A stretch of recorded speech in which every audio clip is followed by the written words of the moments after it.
তো দেখো এখানে যারা অ্যাপ্লিকেশন করবে তাদের ক্ষেত্রে শুরুতেই জানিয়ে রাখি, অঙ্গনওয়াড়ি কর্মী পোস্টে এবং অঙ্গনওয়াড়ি সহায়িকা পোস্টে, অর্থাৎ এই দুই ধরনের পোস্টে নিয়োগ করা হচ্ছে। এবং তোমাদের এখানে শিক্ষাগত যোগ্যতা চাই উচ্চ মাধ্যমিক পাস, অর্থাৎ যারা উচ্চ মাধ্যমিক পাস করেছো তারা প্রত্যেকেই এখানে অ্যাপ্লিকেশন করতে পারবে। এবং যে সমস্ত লোকেশনের তরফ থেকে বিজ্ঞপ্তিগুলি জারি হয়েছে সেই সমস্ত লোকেশনের তোমাদের স্থায়ী বাসিন্দা হতে হবে। এবং বয়সের ক্ষেত্রে দেখো, তোমরা 18 থেকে 35 বছর পর্যন্ত অ্যাপ্লিকেশন করতে পারবে। এটা হচ্ছে প্রত্যেকটি ক্যাটাগরির ক্ষেত্রে, অর্থাৎ জেনারেল থেকে শুরু করে এসসি, এসটি, ওবিসি, পিডাব্লিউডি প্রত্যেকের ক্ষেত্রে 18 থেকে 35। এবং এই বয়সের লিমিট ক্যালকুলেট করা হবে 1/8/2024 ডেট অনুযায়ী, অর্থাৎ এই নির্দিষ্ট ডেটে মিনিমাম এবং ম্যাক্সিমাম বয়সের মধ্যে থাকতে হবে, তাহলে তোমরা এখানে অ্যাপ্লিকেশন করতে পারবে। দেখো এখানে আরো একটি গুরুত্বপূর্ণ তথ্য তোমাদের জানিয়ে রাখি, তোমাদের যে পরীক্ষা হবে সেই পরীক্ষার ক্ষেত্রে 90 নম্বরের টোটাল লিখিত পরীক্ষা হবে এবং সেটি হবে 2 ঘন্টার। এবং তারপরে তোমাদের মৌখিক পরীক্ষা হবে 10 নম্বরের, অর্থাৎ টোটাল এখানে 90 + 10 অর্থাৎ 100 নম্বরের টোটাল ইভ্যালুয়েশন হবে। এবং এই 100 নম্বরের মধ্যে যাদের সর্বোচ্চ নম্বর থাকবে তারা এই কর্মী পোস্টে অথবা সহায়িকা পোস্টে চাকরি পেয়ে যাবে। এবং যারা পিডাব্লিউডি ক্যান্ডিডেট যাদের ক্ষেত্রে লেখক থাকে তাদের ক্ষেত্রে 40 মিনিট তোমরা কিন্তু লিখিত পরীক্ষায় বাড়তি সময় পেয়ে যাবে। এবং দেখো তোমাদের যে পরীক্ষার যে প্যাটার্ন রয়েছে বা পরীক্ষার সিলেবাস রয়েছে সেই সম্পর্কিত তথ্যের ক্ষেত্রে দেখো, প্রথমেই তোমাদের থাকবে রচনা 150টি শব্দের মধ্যে, যেখানে মাতৃ ও শিশু স্বাস্থ্য বিষয়ক একটি রচনা কিন্তু থাকবে, অর্থাৎ মা ও শিশু স্বাস্থ্য সম্পর্কিত বিভিন্ন ধরনের রচনা হয়ে থাকে, সেই রচনা আসতে পারে। এবং দেখো এখানে পাটিগণিত থেকে রয়েছে 20 নম্বর, রয়েছে রচনা থেকে 15, পুষ্টি জনস্বাস্থ্য নারীর সামাজিক অবস্থান রাষ্ট্র পুষ্টিনীতি ও টিকাকরণ থেকে রয়েছে 15 নম্বর, ইংরেজি থেকে রয়েছে 20 এবং জিকে বা সাধারণ জ্ঞান থেকে রয়েছে 20 নম্বর। টোটাল এখানে দেখতে পাচ্ছ 90 নম্বরের তোমাদের কিন্তু লিখিত পরীক্ষা হবে। এবং এই লিখিত পরীক্ষায় যদি তুমি 30 নম্বর পাও তাহলেই তোমাদেরকে মৌখিক পরীক্ষাতে ডাকা হবে। তো দেখো এরপর আমরা আলোচনা করব তোমরা কিভাবে অ্যাপ্লিকেশন করতে পারবে। এখানে যারা অ্যাপ্লিকেশন করতে চাইছো তাদের ক্ষেত্রে জানিয়ে রাখি, যারা বিভিন্ন আইসিডিএস প্রজেক্টের তরফ থেকে বা বিভিন্ন লোকেশন থেকে অ্যাপ্লিকেশন করতে চাইছো তাদেরকে নির্দিষ্ট অ্যাপ্লিকেশন ফর্ম কিন্তু ফিল আপ করতে হবে। যেমন দেখো এটা হচ্ছে রানাঘাটের অ্যাপ্লিকেশন ফর্ম, এরকম ভাবে প্রত্যেকটি লোকেশনের নির্দিষ্ট অ্যাপ্লিকেশন ফর্ম রয়েছে, সেই ফর্ম কিন্তু তোমাদের ফিল আপ করতে হবে। এবং সেই জন্য আমি তোমাদের বলছি যে যারা সেই সমস্ত লোকেশন থেকে দেখছো অবশ্য কমেন্টে জানাবে, সেই লোকেশনের যে নির্দিষ্ট বিজ্ঞপ্তি রয়েছে সেটা আমি তোমাদের শেয়ার করে দেবো, সেই বিজ্ঞপ্তিতে তোমরা অ্যাপ্লিকেশন ফর্মটি পেয়ে যাবে। এবং দেখো এই অ্যাপ্লিকেশন ফর্ম কিন্তু খুব ভালোভাবে ফিল আপ করতে হবে। প্রথমে নিজেদের যে স্বস্বাক্ষরিত পাসপোর্ট ছবি এখানে সেটে দিতে হবে। এবং তারপরে দেখো আবেদনকারীর নাম, পিতা, স্বামী অথবা মাতার নাম, পূর্ণ স্থায়ী ঠিকানা যা কিছু এখানে বলা হয়েছে সঠিকভাবে তোমাদের কিন্তু ফিল আপ করতে হবে, যাতে কোনো জায়গাতে কোনো রকমের ভুল না হয়। ভুল যদি হয়ে থাকে তাহলে কিন্তু যে কোনো সময় অ্যাপ্লিকেশন ফর্ম রিজেক্টেড হয়ে যাবে এবং তোমরা কিন্তু পরীক্ষা দিতে পারবে না, অর্থাৎ এডমিট কার্ডে কিন্তু তোমরা পাবে না। তো সেক্ষেত্রে খুব ভালোভাবে কিন্তু ফিল আপ করতে হবে। এবং তার সাথে সাথে দেখো এখানে যা কিছু গুরুত্বপূর্ণ ডকুমেন্ট রয়েছে সেই সমস্ত ডকুমেন্টগুলো কিন্তু তোমাদেরকে এর সাথে অ্যাটাচ করতে হবে। এবং তোমাদের যে আইসিডিএস প্রজেক্টের যে কার্যালয় অফিস রয়েছে সেই অফিসে গিয়ে তোমাদের জমা করতে হবে। বিভিন্ন জেলাতে অনলাইনে অ্যাপ্লিকেশন হচ্ছে, কিন্তু নদিয়া জেলাতে তোমাদের নির্দিষ্ট অফিসে গিয়ে কিন্তু অ্যাপ্লিকেশন ফর্ম জমা করতে হবে। তো দেখো অ্যাপ্লিকেশন করার যে প্রসেস বলা হয়েছে, যেখানে বলা হচ্ছে 13ই সেপ্টেম্বর 2024 তারিখ পর্যন্ত অ্যাপ্লিকেশন তোমরা করতে পারবে এবং 14ই আগস্ট 2024 তারিখ থেকে কিন্তু অ্যাপ্লিকেশন জমা নেওয়া শুরু হয়ে গেছে। কিন্তু এই বিজ্ঞপ্তিগুলি অফিসিয়াল ওয়েবসাইটে আজকেই প্রকাশিত করেছে, অর্থাৎ অফিসিয়াল ওয়েবসাইটে এতদিন পর্যন্ত দেয়নি, আজকে অর্থাৎ 23শে আগস্ট 2024 অফিসিয়াল ওয়েবসাইটে আপলোড করেছে। যে জন্য দেখো আজকে আমি তোমাদের জানিয়ে দিচ্ছি। তো সেক্ষেত্রে দেখো এখানে যারা অ্যাপ্লিকেশন করবে তোমাদের যে সিডিপিও যে অফিস রয়েছে বা আইসিডিএস সুসংহত শিশু বিকাশ সেবা প্রকল্পের যে কার্যালয় অফিস রয়েছে, তোমরা যে সমস্ত বিভিন্ন লোকেশন থেকে অ্যাপ্লিকেশন করবে সেই লোকেশনের যে নির্দিষ্ট কার্যালয় অফিস রয়েছে সেই অফিসে তোমাদের গিয়ে জমা দিয়ে আসতে হবে। এবং দেখো এখানে তার সাথে সাথে বলা হয়েছে যে পূরণ করা আবেদনপত্রটি অবশ্যই প্রার্থী দ্বারা স্বাক্ষরিত হতে হবে এবং আবেদনপত্রের সাথে অবশ্যই নিজ নাম ও সম্পূর্ণ ঠিকানা লিখিত 5 টাকার ডাক টিকিট যুক্ত এবং অনূন্য 23 সেমি লম্বা এবং 10 সেমি চৌড়া মাপের দুটি খাম কিন্তু অবশ্যই জমা করতে হবে। এই খামের মধ্যেই তোমরা পরবর্তী ক্ষেত্রে এডমিট কার্ড পেয়ে যাবে। তো এই হচ্ছে প্রসেস। এবং দেখো অ্যাপ্লিকেশন ফর্মের সাথে কি কি কাগজ তোমাদের জমা করতে হবে। প্রথমেই বলা হচ্ছে 3টি সাম্প্রতিকতম স্বপ্রত্যয়িত পাসপোর্ট ছবি তোমাদের কিন্তু এখানে প্রয়োজন হচ্ছে, যেখানে একটি ছবি আবেদনপত্রে আঠা দিয়ে কিন্তু নির্দিষ্ট স্থানে বসাতে হবে আর দুটি যে ছবি, সেই দুটি ছবি অ্যাপ্লিকেশন যে ফর্মের যে খাম থাকবে সেই খামে জমা করতে হবে।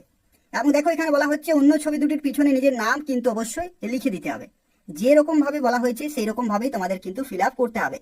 পরবর্তী বলা হচ্ছে দেখো বয়সের প্রমাণপত্রের ক্ষেত্রে এখানে মাধ্যমিক বা সমতুল্য পরীক্ষার যে রেজিস্ট্রেশন অথবা এডমিট কার্ড অথবা বোর্ড স্বীকৃত যে যে দশম শ্রেণী পাস শংসাপত্রের স্বপ্রত্যয়িত প্রতিলিপি যে কোনো একটি, যে মাধ্যমিকের রেজিস্ট্রেশন যে সার্টিফিকেট রয়েছে, এডমিট কার্ড রয়েছে বা যে শংসাপত্র রয়েছে দশম শ্রেণীর, সেগুলো তোমরা কিন্তু যে কোনো একটি জেরক্সের আকারে বয়সের প্রমাণস্বরূপ জমা করতে পারো।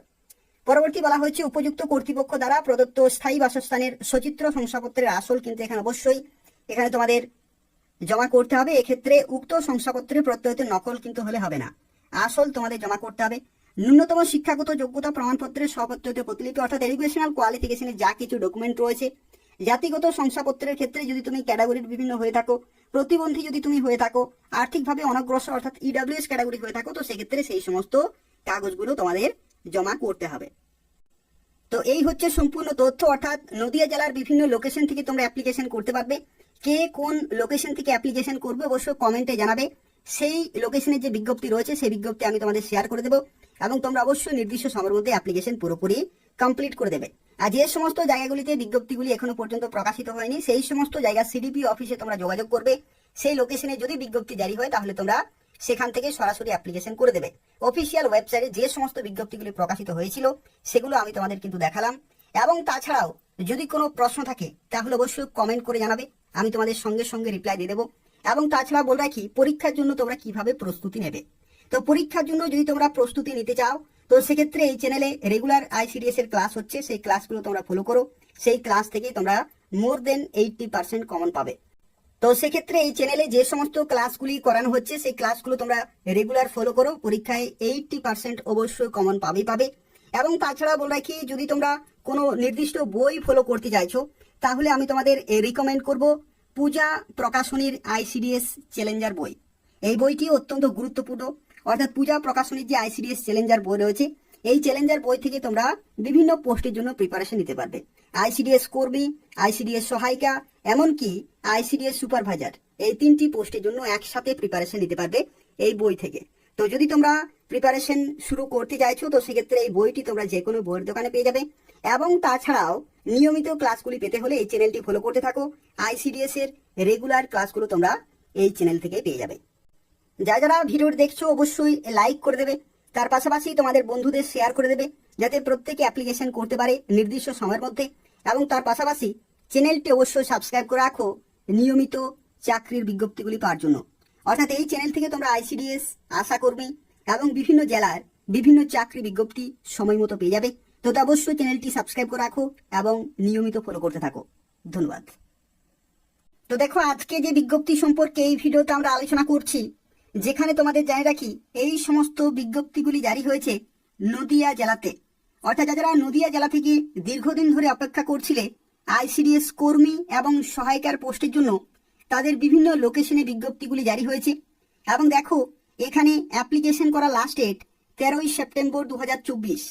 এই নির্দিষ্ট সময়ের মধ্যে অ্যাপ্লিকেশন পুরোপুরি কমপ্লিট করতে হবে। এবং দেখো যে সমস্ত লোকেশনের তরফ থেকে বিজ্ঞপ্তিগুলি জারি হয়েছে তার মধ্যে দেখো anganwadi worker Tehatta 1 additional ICDS প্রজেক্টের তরফ থেকে বিজ্ঞপ্তি জারি হয়েছে। তেহট্ট 1 মেন আইসিডিএস প্রজেক্টের তরফ থেকে বিজ্ঞপ্তিগুলি জারি হয়েছে। অঙ্গনওয়াড়ি হেল্পার পোস্টে নিয়োগ করা হচ্ছে করিমপুর 1। অঙ্গনওয়াড়ি হেল্পার করিমপুর 1 আরও একটি বিজ্ঞপ্তি রয়েছে। Chapra anganwadi worker, Chapra main anganwadi worker, Nakashipara main anganwadi worker, Ranaghat 1 anganwadi worker এবং নাকাশিপাড়া এডিশনাল, এখানেও অঙ্গনওয়াড়ি ওয়ার্কার পোস্টে নিয়োগ করা হচ্ছে। অর্থাৎ এই সমস্ত বিভিন্ন বিজ্ঞপ্তিগুলি জারি হয়েছে। যারা এই সমস্ত লোকেশন থেকে এই ভিডিওটি দেখছো তারা অবশ্যই এই ভিডিও নিচে কমেন্ট করে জানাবে যে তুমি কোন লোকেশন থেকে দেখছো। সেই লোকেশনের যে নির্দিষ্ট বিজ্ঞপ্তি রয়েছে সেটা আমি তোমাদের শেয়ার করে দেবো। সেখান থেকে পুরো ডিটেলে জানতে পারবে যে কোন কোন গ্রাম পঞ্চায়েত থেকে তুমি অ্যাপ্লিকেশন করতে পারবে এবং কোন কোন গ্রাম পঞ্চায়েতে কত শূন্যপদ রয়েছে সেই সংক্রান্ত তথ্যগুলো তোমরা কিন্তু জানতে পারবে। তো সেক্ষেত্রে যারা নদিয়া জেলা থেকে দেখছো এই সমস্ত লোকেশনে তারা অবশ্যই ভিডিও নিচে কমেন্ট করে জানাবে, আমি তোমাদের বিজ্ঞপ্তিগুলি শেয়ার করে দেব। এবং দেখো এখানে অনেকেরই হয়তো প্রশ্ন হতে পারে যে নদিয়া জেলার বাকি জায়গাগুলিতে কবে থেকে নিয়োগ শুরু হবে। তো তোমাদের এখানে একটি অত্যন্ত গুরুত্বপূর্ণ তথ্য জানিয়ে রাখি, এই যে বিজ্ঞপ্তিগুলি তোমরা দেখতে পাচ্ছ, এই বিজ্ঞপ্তিগুলি কিন্তু অনেকদিন আগেই প্রকাশিত হয়েছে, কিন্তু অফিসিয়াল ওয়েবসাইটে দেওয়া ছিল না। আজকেই অফিসিয়াল ওয়েবসাইটে আপলোড করেছে। অর্থাৎ এই যে ফর্ম ফিল আপ, সেই ফর্ম ফিল আপ 14ই আগস্ট থেকেই শুরু হয়ে গেছে, কিন্তু কোনো কারণে অফিসিয়াল ওয়েবসাইটে কিন্তু দেওয়া ছিল না। আজকে আপলোড করেছে, সেজন্য আমি তোমাদের শেয়ার করে দিচ্ছি। এবং তোমাদের প্রত্যেককেই রিকোয়েস্ট করব, তোমরা যারা বিভিন্ন জায়গা থেকে এই ভিডিওটি দেখছো, অর্থাৎ নদিয়া জেলার বিভিন্ন জায়গা থেকে তোমরা যারা এই ভিডিও দেখছো, তোমাদের যে নির্দিষ্ট সিডিপিও অফিস রয়েছে, সেই সিডিপিও অফিসে গিয়ে তোমরা কিন্তু যোগাযোগ করবে। অর্থাৎ যে সমস্ত জায়গাগুলিতে বিজ্ঞপ্তিগুলি এখনো পর্যন্ত প্রকাশিত হয়নি বা অফিসিয়াল ওয়েবসাইটে আপলোড করেনি, সেই সমস্ত সিডিপিও অফিসে তোমরা অবশ্যই যোগাযোগ করবে। হয়তো সেই সমস্ত জায়গাগুলিতে বিজ্ঞপ্তি জারি হয়েছে কিন্তু ওয়েবসাইটে দেয়নি, এরকমও কিন্তু হতে পারে। তো সেক্ষেত্রে তোমরা যারা নদিয়া জেলার আরও বিভিন্ন জায়গাগুলি থেকে দেখছো, তারা অবশ্যই তোমাদের সিডিপিও অফিসে খুব তাড়াতাড়ি যোগাযোগ করো। যদি বিজ্ঞপ্তি জারি হয় তো সেক্ষেত্রে তোমরা নির্দিষ্ট সময়ের মধ্যে অ্যাপ্লিকেশন করতে পারবে।